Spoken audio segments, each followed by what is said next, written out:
जय हिंद। इस वीडियो में हम लोग समझते हैं कि सोलर इक्लिप्स यानी सूर्य ग्रहण और चंद्र ग्रहण कब लगते हैं, इसके क्या क्या इफेक्ट होते हैं। और सूर्य ग्रहण बहुत जल्दी खत्म होता है, जबकि चंद्र ग्रहण को देखेंगे तो बहुत ज़्यादा टाइम तक वो रह जाता है। और राहु और केतु क्या होते हैं, इसका क्या असर पड़ता है, इसमें हम लोग कंप्लीट समझते हैं।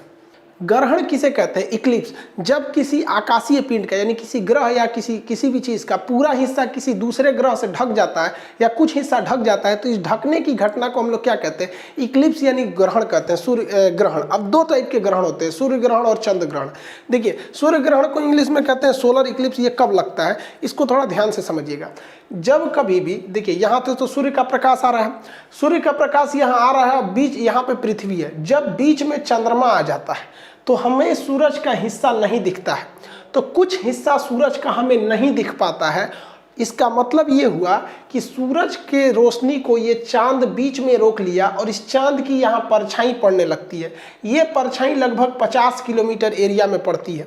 जिस देश में ये परछाई पड़ती है, पृथ्वी के जिस देश में, उस देश में हम लोग कहते हैं कि वहाँ से सूरज नहीं दिख रहा है, कटा हुआ दिख रहा है, क्योंकि बीच में कौन आ जाता है? चंद्रमा। तो इसे हम कहते हैं लोग सूर्य ग्रहण के नाम से जानते हैं। अब ये सूर्य ग्रहण भी 3 टाइप के होते हैं सब, पार्शियल, एनुलर और टोटल। अब एक बात बताइए आप, ये जो चंद्रमा है ये डायरेक्ट यहाँ तो आ नहीं गया होगा, धीरे धीरे आया होगा। तो पहले थोड़ा सा हिस्सा ढका होगा, फिर ढका होगा, फिर कंप्लीट ढक गया होगा। तो इसलिए अगर बहुत कम धसा है तो पार्शियल, ज़्यादा धसा है तो एनुलर, पूरा कंप्लीट ढक लिया है तो उसे हम लोग कहते हैं लोग टोटल सोलर इक्लिप्स। जैसे समझिए, हमको मान लीजिए कि हम सूर्य हैं और आप लोग पृथ्वी हैं, आप हमको देख रहे हैं, ठीक है। बीच में से क्या आ गया? ये चंद्रमा आ रहा है। अभी आप मेरा फेस हल्का सा ढका हुआ फील कर रहे हैं, तो ये पार्शियल सूर्य ग्रहण है। अभी देख रहे हैं तो आप लोग, ये एनुलर दिख रहा है, फिर भी आपको हल्का हल्का हिस्सा दिख रहा होगा, तो ये एनुलर है। एनुलर अगर बहुत करीब हो गया तो उसे कहते हैं टोटल सोलर इक्लिप्स। तो एनुलर और टोटल में ज़्यादा का अंतर नहीं होता है। एनुलर जो होता है वो मतलब हल्का सा जगह छोड़ देता है। आप अगर इसमें देखिएगा तो ये जो है ये आपका पार्शियल है, ये एनुलर सोलर इक्लिप्स है, और ये आपका क्या चीज़ है? टोटल सोलर इक्लिप्स है। तो ये 3 तरह के होते हैं, ज़्यादातर यही वाले देखने को मिलते हैं, हल्का सा पार्शियल देखने को मिलते हैं। सूर्य ग्रहण में हमेशा याद रखिएगा कि बीच में चंद्रमा आ जाता है। चंद्रमा की वजह से सूर्य का प्रकाश नहीं पहुंचता है और इसकी परछाई कितने किलोमीटर पर पड़ती है? 50 किलोमीटर पर पड़ती है। और ये परछाई पश्चिम से पूरब की ओर मूव करती रहती है। पश्चिम से पूरब की ओर क्या करती है? मूव करती है, क्योंकि हम लोग की पृथ्वी कैसे घूम रही है? पश्चिम से पूरब। तो ये शैडो भी कैसे घूमेगा? पश्चिम से पूरब ही घूमता है। लेकिन क्वेश्चन समझिएगा ध्यान से कि सूर्य ग्रहण बहुत जल्दी खत्म हो जाता है, जिसका रीजन देखिए, बहुत सिंपल सा रीजन है। सूर्य ग्रहण जल्दी क्यों खत्म होता है? तो हम ये जो चंद्रमा है ये अपने एक्सिस पे इधर की ओर भाग रहा है, ठीक है। और ये जो पृथ्वी है ये सूर्य का चक्कर लगाती है, तो ये भी अपने एक्सिस से इधर की ओर भाग रही होती है। तो इससे क्या होता है कि ये बहुत जल्दी ये डिस्टेंस आपस में हट जाते हैं। तो एक जा रहा है इस साइड में और एक जा रहा है इस साइड में, देखिए फटाक से हट जाएगा, दोनों तुरंत जल्दी हट जाएगा। अब यहाँ से हम इसको सूर्य को भी देख लेंगे और यहाँ पे चंद्रमा पे भी प्रकाश आ जाएगा। तो ऐसी घटना, ये सूर्य ग्रहण बहुत जल्दी खत्म इसलिए होते हैं क्योंकि एंटी क्लॉक घूम रहा है, पृथ्वी भागी इस साइड में और चंद्रमा भागा इस साइड में, सब टोटल प्रकाश आने लगा और ये सूर्य ग्रहण बहुत जल्दी खत्म हो जाता है। तो इसलिए सूर्य ग्रहण मैक्सिमम 7 मिनट और 8 सेकंड का ही हो सकता है। देखिए, ये जो सूर्य ग्रहण है, ये सूर्य ग्रहण जब भी लगेगा तो अमावस के दिन लगता है। अमावस को हम लोग कहते हैं न्यू मून। उस दिन चांद पूरी तरह से काला होता है, हम लोग कहते हैं अंधरिया है न्यू मून के दिन, उसे हम अमावस कहते हैं। कैसे? आप जरा ध्यान दीजिए, सूरज की रोशनी चंद्रमा पे पड़ जरूर रही है, लेकिन वो इस साइड में पड़ रही है। आप देखेंगे तो सूरज की रोशनी इस साइड में पड़ रही है, जबकि हम लोग चांद को इस डायरेक्शन से देख रहे हैं। तो हमें तो चांद यहाँ वाला दिखेगा, काला ही तो दिखेगा। इसीलिए कहते हैं कि जब भी सूर्य ग्रहण लगेगा वो किस दिन लगता है? अमावस के दिन, क्योंकि हम लोग इस साइड से इसे देख रहे होते हैं। अब इस सूर्य ग्रहण के कुछ प्रभाव होते हैं, ये सब समझ गए, टाइप समझ गए, टाइमिंग कम क्यों लेता है ये समझ में गए। इसके प्रभाव, इसका प्रभाव क्या होता है? इसे डायरेक्ट नहीं देखना चाहिए, इसका आंखों पर बहुत निगेटिव इफेक्ट पड़ता है, आंख की रोशनी भी जा सकती है। दूसरा कि टेम्परेचर, वातावरण का टेम्परेचर कुछ समय के लिए घट जाता है और ये सूर्य ग्रहण ज्यादा देर के लिए तो लगता भी नहीं है, 7 से 8 मिनट के लिए सूर्य ग्रहण लगता है। देखिए, अब चंद्र ग्रहण समझते हैं हम लोग। चंद्र ग्रहण को इंग्लिश में लूनर इक्लिप्स कहते हैं। चंद्र ग्रहण के समय होता क्या है कि चंद्रमा जो होता है वो साइड में आ जाता है, घूमते घूमते इस साइड में, और बीच में आ जाती है पृथ्वी। तो पृथ्वी से तो सूरज पूरी तरह से दिख जाता है, लेकिन ये पृथ्वी सूरज से उस प्रकाश को रोक देती है जो चंद्रमा तक जा रहा होता है, इसलिए हमें चंद्रमा का कुछ भाग कटा हुआ दिखाई देता है, तो जिसे हम लोग कहते हैं चंद्र ग्रहण के नाम से जानते हैं। अब ये चंद्र ग्रहण जो होता है ना बहुत लंबा समय तक होता है, 3-4 घंटा तक रहता है। एक्यूरेट टाइम जो होता है 3 घंटा 28 मिनट तक होता है। ऐसा क्यों होता है, ये ज्यादा टाइम क्यों ले रहा है? देखिए हमारी जो पृथ्वी है ये तो सूर्य का चक्कर लगा रही है ऐसे ऐसे, ये हमारी पृथ्वी सूर्य का चक्कर लगाती है, लेकिन इसी के पीछे पीछे चंद्रमा किसका चक्कर लगाता है? वो तो पृथ्वी का चक्कर लगा रहा होता है। अब देखिएगा दोनों में प्रॉब्लम क्या है, जब तक पृथ्वी बीच में रहेगी चंद्रमा पर प्रकाश कम पड़ेगा और ये चंद्र ग्रहण लगेगा। तो चंद्र ग्रहण का रीजन देखिए, पृथ्वी जा रही है अपने एक्सिस पे और ये भी उसी के साथ साथ बढ़ेगा, तो ये कुछ देर तक ऐसी कंडीशन आएगी जब पृथ्वी क्या रहेगी, बीच में आ जाएगी इन दोनों के, इसलिए इसमें टाइमिंग थोड़ी सी ज्यादा लग जाती है। और वही अगर सूर्य ग्रहण की बात करेंगे तो सूर्य ग्रहण की टाइमिंग बहुत ही कम होती है। इसकी टाइमिंग कितनी हो जाती है? 3 से 4 घंटे लगता है। ये जब भी लगेगा तो पूर्णिमा के दिन लगेगा। जैसे देखिए ध्यान से, जब पृथ्वी बीच में नहीं थी तो सूर्य का प्रकाश टोटली इस पर पड़ता था, टोटली पड़ता था और ये चमकीला दिखता था और हम लोग को इसको देखने में कोई दिक्कत नहीं थी, हम एकदम इसका चमकीला भाग देख लेते थे। लेकिन बीच में कौन चला आया भैया? इनके बीच में चली आई पृथ्वी आके रोक दी इसे। तो पूर्णिमा के दिन ही, फुल मून के दिन ही आपको क्या दिखने को मिलेगा? चंद्र ग्रहण। इसको याद रखने का एक ट्रिक समझिए कि भैया पूर्णिमा के दिन ही तो पूरा चांद निकलता है, और वो ढका कि नहीं ढका तभी ना हमें समझ में आएगा। अमावस के दिन से सूरज चांद नहीं निकलता है, वो ग्रहण लगा कि मर गया क्या पता चलता है। तो ट्रिक से हमेशा याद रखिएगा कि पूर्णिमा के दिन पूरा चांद निकलेगा और उसी पे ढक जाएगा तो क्या निकलेगा? चंद्र ग्रहण लगता है। तो हालांकि हम तो कंसेप्ट आपको यहाँ बता दिए, और जब आप मेंस पेपर लिखिएगा तो वहाँ स्पष्ट लिखना पड़ेगा कि चंद्र ग्रहण का समय ज्यादा क्यों लगता है, क्योंकि इनकी ऑर्बिट जो होती है वो मैच कर जाती है और ये काफी लंबे समय तक क्या होता है, ये देखिए ये तो उसका चक्कर लगा रहा है, ये पृथ्वी का लगाएगा यहाँ पर, समझ आ रहा है कि नहीं आ रहा है? तो ये लंबे समय तक बीच में आ जाता है, लीनियर हो जाता है, जिस वजह से इसकी टाइमिंग थोड़ी बढ़ जाती है। चंद्र ग्रहण के समय चांद हल्का सा दिखाई देता है, बाकी का हिस्सा उसका हल्का लाल रंग का दिखाई देता है, तो जिसे हम रेड मून के भी नाम से जानते हैं। चंद्र ग्रहण के वक्त में चंद्रमा के ऊपर किसकी छाया पड़ेगी? तो चंद्र ग्रहण के समय चंद्रमा के ऊपर पृथ्वी की छाया पड़ेगी। किसी भी चीज की 2 छाया होती है, एक डार्क छाया जिसे हम अंबरा कहते हैं और एक हल्की छाया जिसे पेनम्बरा कहते हैं। तो अंबरा पेनम्बरा आप लोग इजी समझिए, दुनिया में हर चीज का अंबरा परम्बरा मिलेगा। देखिए ना आप यहाँ से, अब ये सूर्य है, ये पृथ्वी है, अब इसके 2 साइडों दिख रहे होंगे, ये वाला साइडो डार्क है और एक हल्का साइडो ये दिख रहा है। तो जो डार्क है वो अंबरा है और जो डार्क नहीं है वो पेनम्बरा है वहां पर। तो अंबरा में जब घुसेगा तो पूरी तरह चांद ढक जाएगा, तो उसे कहेंगे full solar Eclipse, lunar Eclipse. और जब पेनम्बरा में रहेगा तो हल्का हल्का सा ढका रहेगा। आप नहीं समझे, हर चीज का पेनम्बरा होता है जी। देखिए ना, कोई भी चीज खड़ा करिए, यहाँ देखिए ये क्या है? डार्क साइडो है, तो ये अंबरा है, और ये क्या है? पार्शियल है, तो वो पेनम्बरा है। कुछ भी चीज आप खड़ा कीजिएगा, आप घर पे प्रैक्टिकल कीजिएगा, किसी चीज की परछाई बनेगी, एक डार्क परछाई बनेगी वो अंबरा हो जाएगी, और एक हल्की परछाई बनेगी वो पेनम्बरा हो जाएगी। किसी भी चीज को लेके आप अपना खुद का परछाई देखिएगा ना, कहीं एक जगह लाइट जलाएगा, लाइट एक ही रहना चाहिए, क्योंकि हमारे सोलर सिस्टम में एक ही सूर्य है जो हमारे करीब में है। इन्हें कि 4 गो लाइट जला दे बस 5 गो रोशनी बनने लगेगा, आप कहेंगे अंबरा पेनम्बरा ये सब कौन सी बन गया। इसी कंडीशन में एक चीज बनता है जिसे हम लोग कहते हैं कंजंक्शन और ऑपोजिशन। कंजंक्शन मतलब क्या होता है? जोड़ देना किसी चीज को। तो जब कभी भी सूरज, पृथ्वी और ये इन दोनों के एक ही साइड में, तीनों एक ही साइड में अगर आ जाते हैं तो ये इस कंडीशन को हम लोग कहते हैं युति। इसे क्या कहते हैं? युति। तो ये 180 डिग्री हो जाते हैं सब। लेकिन जब चंद्रमा दूर चला जाता है, सूरज से क्या हो जाता है? दूर चला जाता है, तो उनमें वियोग हो जाता है, दूर हो जाते हैं, अपोजिट डायरेक्शन में हो जाता है, तो उसे कहते हैं अपोजिशन यानी वियुति। तो कंसेप्ट देखिएगा, एक कंफ्यूजन नहीं हो जाएगा। चाहे वो इस साइड हो, चाहे चंद्रमा सूरज की साइड हो जाए, तो क्या है? युति है, यानी डायरेक्शन थोड़ा सा करीब आ गया, युति है, तब भी 180 डिग्री का एंगल बनेगा, तीनों एक सीध में है। और अगर चंद्रमा दूर चला जाए यानी अपोजिट चला जाए तो वो अपोजिशन हो जाएगा। उस कंडीशन में भी 180 डिग्री का ही एंगल बनता है, इसमें 180 डिग्री का होता है। तो युति और वियुति इन दोनों कंडीशन में चंद्रमा, पृथ्वी और सूर्य तीनों एक डायरेक्शन में हो जाते हैं और 180 डिग्री का एंगल बनता है।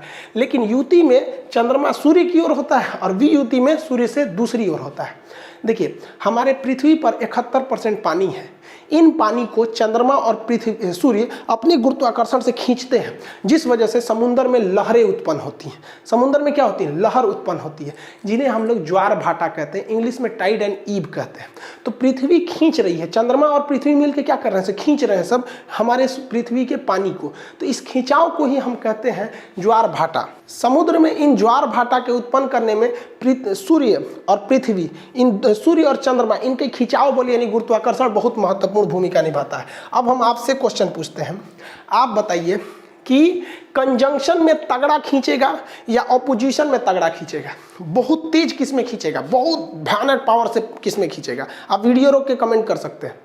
देखिए आप समझिए, यहाँ पर जिस डायरेक्शन में, इधर से देखिए, अगर जिस डायरेक्शन में चंद्रमा खींचने की कोशिश कर रहा है, उसी डायरेक्शन में सूरज भी खींचने की कोशिश कर रहा है पृथ्वी के पानी को, समुद्र के पानी को। अब लोटा में से नहीं ना खींच पाएगा, लोटा में पानी कितना रहता है? कहेंगे सर लोटा में ज्वार भाटा नहीं आता। लोटा में कहाँ से आएगा? एरिया ज़्यादा रहना चाहिए ना, समुद्र का पूरा खुला एरिया है, खींच लेता है, तो पानी में ज्वार भाटा आ जाते हैं सब। तो जब कभी भी कंजंक्शन यानी युति की स्थिति होती है तो समुद्र में भयानक लहरें उत्पन्न होती हैं, बहुत जबरदस्त लहर उत्पन्न होती है। समझ में आ गया कि नहीं आ गया? लेकिन वियुति के समय क्या होती है कि चंद्रमा इधर से खींच रहा होता है और सूर्य इधर से खींच रहा होता है, तो इसमें भी लहर उठती है, लेकिन बहुत भयानक टाइप से नहीं उठ पाती है। तो सबसे हाई जो होता है उसे हम लोग कहते हैं स्प्रिंग टाइड। बहुत ज़्यादा उठेगा तो उसे क्या कहते हैं? Spring tide. और ये भी देखिए, इसमें भी ज़्यादा ही उठाता है तो कहेगा कि जब ज्वार भाटा बहुत बड़े आते हैं, स्प्रिंग टाइप सबसे ज़्यादा ज्वार भाटा कब आएगा? तो कंजंक्शन के टाइम पे, उससे थोड़ा सा नीचे रहेगा ऑपोजिशन के टाइम पे ये रहता है, और इसकी आकृति बहुत बड़ी हो जाती है यहाँ पर। लेकिन एक और कंडीशन आता है, क्योंकि चंद्रमा तो घूम रहा है, आप देखेंगे तो चंद्रमा क्या है, यहाँ से ऐसे ऐसे क्या कर रहा है? घूम रहा है, तो हमेशा एक कंडीशन पे तो रहेगा नहीं चंद्रमा यहाँ पर। ऐसा भी तो हो सकता है हम चंद्रमा को इन दोनों छोर पे रखे थे, अब ऊपर नीचे रख के देख लेते हैं तो ये 90 डिग्री का एंगल बन जाता है। तो 90 डिग्री का जब एंगल बनता है तो इसमें जो इधर पानी खींच रहा है सूर्य और इधर की ओर खींच रहा है चंद्रमा, तो इसमें ना पानी की लहरें बहुत ज़्यादा नहीं उठ पाती हैं। और इसमें भी सेम कंडीशन, ये इधर खींच रहा है, ये इधर खींच रहा है, तो दोनों कंडीशन में तो एंगल 90 डिग्री का ही तो बन रहा है।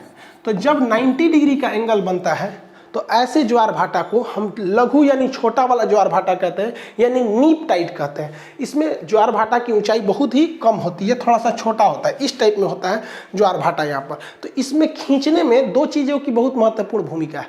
कौन कौन सा चीज़ का? एक सूर्य के गुरुत्वाकर्षण, चंद्रमा का गुरुत्वाकर्षण। लेकिन सूर्य का गुरुत्वाकर्षण पावरफुल है लेकिन दूर है, इसलिए उससे ज़्यादा इफेक्ट डाल देता है चंद्रमा का गुरुत्वाकर्षण, क्योंकि वो कम पावर का होने के बावजूद वो क्या है? ज़्यादा करीब है। और इसमें एक और चीज़ काम करता है, पृथ्वी का घूर्णन गति। पृथ्वी ऐसे घूम रही है तो समुद्र का पानी हल्का सा अपने छलकता है और वो दोनों खींच लेते हैं ऐसा। तो यूपीएससी 2014 का क्वेश्चन था कि इसमें ज्वार भाटा उत्पन्न करने में किसका योगदान? तो तीनों का। ऑप्शन डी था, क्योंकि 1, 2, 3 सब सही थे ऑप्शन डी पे। समझ में आ रहा है कि नहीं? अब ये इस लहरों को उत्पन्न करने में ये मुख्य भूमिका पृथ्वी का घूर्णन गति, चंद्रमा का गुरुत्वाकर्षण, सूर्य का गुरुत्वाकर्षण इसमें होता है। जबकि आप देखेंगे हीरोइन गाना गाती है, सागर में उठने वाली हर लहर को सलाम, ये तो तोरा खाती उठ रहा है काई, तो चंद्रमा पृथ्वी ये सब के गुरुत्वाकर्षण से उठ रहा है, इनको अपने सुझल रहता है। अब आप कंफ्यूज नहीं होइएगा। देखिए, जब कभी भी 180 डिग्री का एंगल बनेगा, चाहे वो युति के कंडीशन यानी कंजंक्शन में बने, चाहे वो वियुति यानी ऑपोजिशन में बने, इसमें जो टाइड आएगा वो बहुत लंबा आता है, खींच कर आता है। 180 डिग्री का एंगल होता है, इसे स्प्रिंग टाइड कहते हैं। और जब कभी भी एंगल 90 डिग्री का बने, चाहे वो ऊपर की ओर से बने या नीचे की ओर से बने, तो जब 90 डिग्री का होता है तो उसे को कहते हैं हम छोटा ज्वार भाटा, लघु ज्वार, जिन्हें हम नीप टाइड कहते हैं। तो या ऐसा कंफ्यूजन में मत होइएगा, कुछ कहता है कि इसमें बड़का आएगा इसमें छोटका आएगा। भाई ये दोनों कंडीशन में बड़का आएगा, इन दोनों कंडीशन में छोटका आता है। समझ में आ रहा है कि नहीं आ रहा ये सब चीज़ें? तो इसमें कंफ्यूजन नहीं हो जाएगा, क्योंकि आजकल एग्जाम में क्वेश्चन फिगर बना के दे रहा है। अब कंफ्यूजन एक चीज होता है, सीजीवी किसे कहते हैं? सीजीवी ऐसी चीज होती है जिस वैसा कंडीशन जब तीन कोई चीज आगे पीछे खड़ी हो, लेकिन ऊपर से दिखने में वो एक सीध में दिखे तो उसे सिजवी कहते हैं। सिजवी और लीनियर होने में बहुत का अंतर होता है। देखिए ये अभी आपको एक डायरेक्शन में नहीं दिख रहे हैं, लेकिन अगर ऊंचाई से देखिएगा हेलीकॉप्टर से तो ये तीनों एक साथ दिखाई देंगे। यहाँ एक तो अगर आप हेलीकॉप्टर से देखेंगे तो एक गोला यहाँ दिखेगा, एक यहाँ दिखेगा और एक यहाँ ऐसे दिखाई देगा। तो इस कंडीशन को हम लोग ज्योग्राफिकल नेम कहते हैं सिजवी। सिजवी यहाँ पे भी है, ऐसे भी सिजवी है, ये भी सिजवी है, ये भी सिजवी है, यहाँ पे आने के बाद भी सिजवी है। अब आप कहेंगे कि सर ग्रहण लग जाएगा, क्योंकि पृथ्वी से अब चंद्रमा नहीं दिखेगा। देखिए सिजवी के कंडीशन में ग्रहण नहीं लगता है। सिजवी उसे कहते हैं जब एंगल पृथ्वी और चंद्रमा के बीच में जो एंगल है वो 5 डिग्री का होता है, मतलब ये ऊपर नीचे है। मतलब यहाँ से आपको सूरज ऐसे भले दिखने में लग रहा है कि सूरज नहीं दिखेगा, लेकिन ये चंद्रमा 5 डिग्री उठा हुआ है, इस वजह से इसके पीछे से हमें सूरज देखने को मिल जाएगा। तो सिजवी ऐसा कंडीशन होता है जिसमें कोई भी चीज एक कतार में रहती है लेकिन एक दूसरे को ढकी नहीं रहती है, थोड़ा एंगल इधर उधर रहता है। तो ये क्या है, सिजगी है। यहाँ पे भी सिजगी, यहाँ पे भी सिजगी, यहाँ पे भी, यहाँ पे भी, यहाँ पे भी, ये सब क्या है, सब सिजगी है, सब ऊपर से रहने पे। लेकिन अभी सिजगी नहीं रहेगा, क्यों? क्योंकि जब ऊपर से देखेंगे तो केवल 2 चीज दिखेगा, ये इसको ढक लेगा। तो ये सिजगी का कंडीशन समझ में आ गया, 5 डिग्री का एंगल होता है। अगर आप देखेंगे तो ये भी सिजगी है, क्योंकि यहाँ यहाँ यहाँ, हाँ ये सिजगी नहीं है, इसके इधर ये भी सिजगी है, ये भी सिजगी, ये भी सिजगी है। समझ में आ गया कि नहीं आ गया? सिजगी। सिजगी और लीनियर में अंतर क्या होता है, देखिए ध्यान से। ये चीज अभी सिजगी है क्योंकि इसमें हम 5 डिग्री का अंतर किए हैं, लेकिन सेम फिगर अगर हम यहाँ बना दें और इसमें 5 डिग्री ऊपर नीचे का अंतर खत्म कर दें तो ये क्या हो जाएगा, ये हो जाएगा सिजगी और ये हो जाएगा लीनियर। ये हो जाएगा लीनियर, इसे कहते हैं रेखीय कहते हैं। तो अंतर समझिएगा, जब 3 कोई चीज हो, एक प्लेन में खड़ी हो और उसके तल में ऊपर नीचे का अंतर हो तो उसे सिजवी कहते हैं।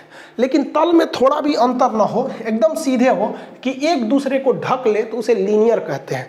लीनियर के कंडीशन में ही आपका ग्रहण लगता है। ये कई बार क्वेश्चन पूछा है कि ग्रहण लगने के लिए सिजवी जरूरी है कि लीनियर जरूरी है। लीनियर एक ही पे होता है, इस पे कोई एंगल नहीं है, इसलिए एक क्या करेगा, बीच वाला ढक लेगा, जबकि इसमें नहीं ढक पाता है। तो सिजवी और लीनियर में अंतर होता है। अब दोनों कंडीशन को हम आपसे मिला के पूछते हैं। यहाँ देखिए हम 2 फिगर बनाए हुए हैं यहाँ पर। अभी ये क्या है, ये सूर्य से दूरी पर है, तो हम इसे कंफर्म कह सकते हैं कि ये VUT है। क्या है ये? VUT यानी अपोजिशन के कंडीशन में है, ये VUT है यहाँ पर। अब यहाँ 2 कंडीशन आते हैं। अगर ये 5 डिग्री ऊपर नीचे होगा, 5 डिग्री ऊपर नीचे हो जाएगा, तब तो हम उसे कहेंगे सिजवी। और जहां अगर ये सिजवी हुआ तो सिजवी होगा तो ये हल्का सा ऊपर होगा और सूर्य का प्रकाश सीधे इसके ऊपर पड़ जाएगा और हमें चंद्रमा पूरी तरह दिखाई देगा, तो हम उसे कहेंगे पूर्णिमा है। क्या है? पूर्णिमा। लेकिन अगर ये सिजवी ना होकर एकदम बराबर तल में हो जाए, 5 डिग्री उठा हुआ ना होकर बराबर हो जाए, तो वो हो जाएगा लीनियर। और जैसे लीनियर होगा तब क्या लग जाएगा, ग्रहण लग जाएगा, क्योंकि ये प्रकाश तो इसको रोक लिया। समझ में आ गया कि नहीं गया? तो सिजवी होगा तो पूर्णिमा और लीनियर होगा तो चंद्र ग्रहण लगा देगा यहाँ पे, क्योंकि चंद्रमा पर पृथ्वी की परछाई पड़ जाएगी, क्योंकि ये 5 डिग्री उठा हुआ नहीं है। आप इसी कंडीशन को इस फिगर में देखिए। ये फिगर बीच में चंद्रमा है, यानी करीब चला गया। तो जब चंद्रमा करीब चला जाता है, यहाँ पर सूर्य के करीब आ गया, तो इसे युति कहते हैं। इसे क्या कहेंगे? युति कहते हैं। समझ आ गया कि नहीं? युति तो पढ़ाई दी है अभी, युति कहेंगे, कंजंक्शन। युति में भी एक शर्त, अगर ये सिजवी है, अगर ये सिजवी है तो सिजवी में ये 5 डिग्री उठा हुआ रहेगा। 5 डिग्री उठा होने से सूर्य का प्रकाश सीधे पृथ्वी पे पहुंच जाएगा, कोई दिक्कत नहीं। लेकिन चंद्रमा पर केवल इस वाले डायरेक्शन में पड़ेगा और हम लोग को इस डायरेक्शन से देखने पर क्या होगा कि ये वाला चीज काला दिखेगा। तो हम ये कह सकते हैं कि अगर युति आया है, युति मतलब कंजंक्शन है, और अगर वो सिजवी है तब वो हमें क्या दिखेगा? अमावस दिखेगा। क्या दिखेगा? अमावस। लेकिन अगर सिजवी ना होकर क्या दिख जाएगा भैया? लीनियर हो जाएगा, यानी इन तीनों का तल बराबर हो जाएगा, तो सूर्य के टोटली प्रकाश को ये चंद्रमा रोक लेगा और हमें यहाँ से देखने पर ये चंद्रमा की परछाई पृथ्वी पर पड़ेगी और हमें सूर्य पूरा नहीं दिखाई देगा। जब सूर्य पूरा नहीं दिखाई देगा तो उसे कहते हैं सूर्य ग्रहण। क्या कहेंगे? सूर्य ग्रहण के नाम से जानते हैं। समझ में आ गया आप लोग को इस फिगर के हिसाब से?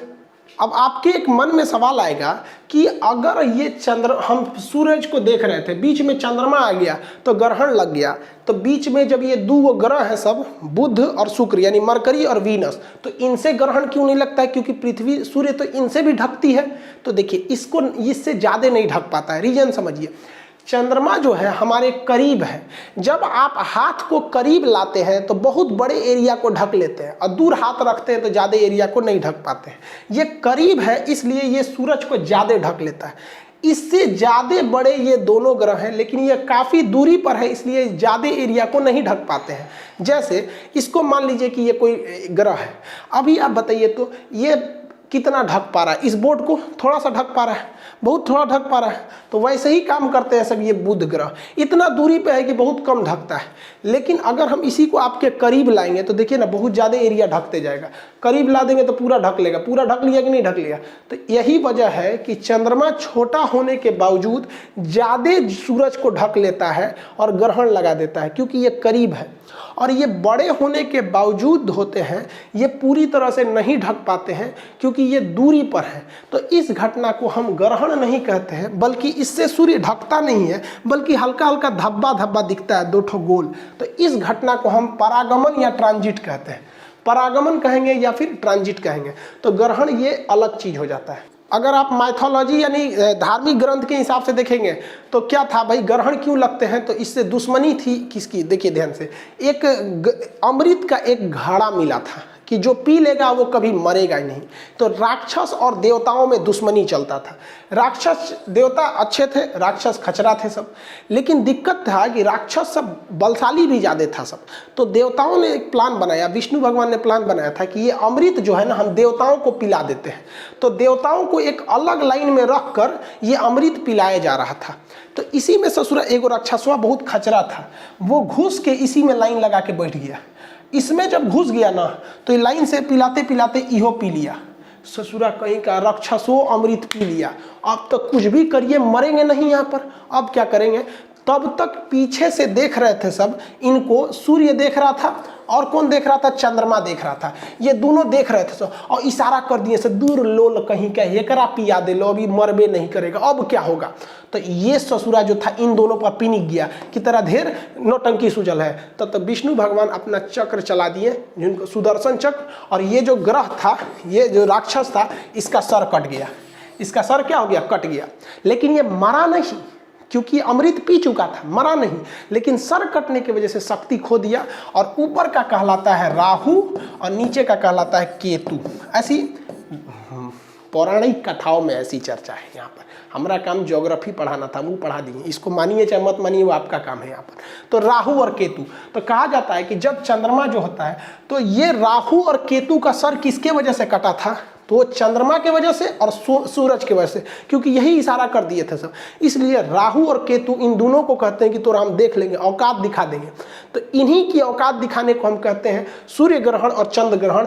इन्हीं दो से दुश्मनी है, इसीलिए इन्हीं दो पर ग्रहण लगता है और किसी पर ग्रहण नहीं लगता है। सर पौराणिक कथाओं के अनुसार यहाँ पर ग्रहण कब लगता है? जब ये पृथ्वी का रास्ता काटता है तो यहाँ पर राहु हो जाता है, फिर जब दोबारा काटता है तो केतु हो जाता है। तो राहु और केतु कहते हैं लोग। इस कंडीशन में मान लीजिए यहाँ पर चंद्रमा है, राहु पे या केतु, तो कोनो का जन्म हुआ तो खचरा निकल जाता है, ऐसा मान्यता है। तो आई होप आप इसको समझ रहे होंगे। पीडीएफ आपका इसका एप्लीकेशन पे दिया हुआ है, आप लोग एप्लीकेशन पे पढ़ ही रहे होंगे। इसका एप्लीकेशन का लिंक डिस्क्रिप्शन में दिया हुआ है। अभी उसमें ज्योग्राफी का एडमिशन चलेगा आपका दीपावली तक, उससे पहले तक ले लेंगे आप लोग, वरना फिर कोर्स आगे निकल जाएगा। आई होप आप इसे समझे होंगे। आगे के क्लास में बिग बैंग थ्योरी समझा देंगे, आकाशगंगा, मंदाकिनी, तारामंडल, नक्षत्र, अंतरिक्ष, सौरमंडल, ये सब क्या चीज़ होते हैं सर, इसको हम लोग नेक्स्ट क्लास में कभी चर्चा करेंगे। जय हिंद।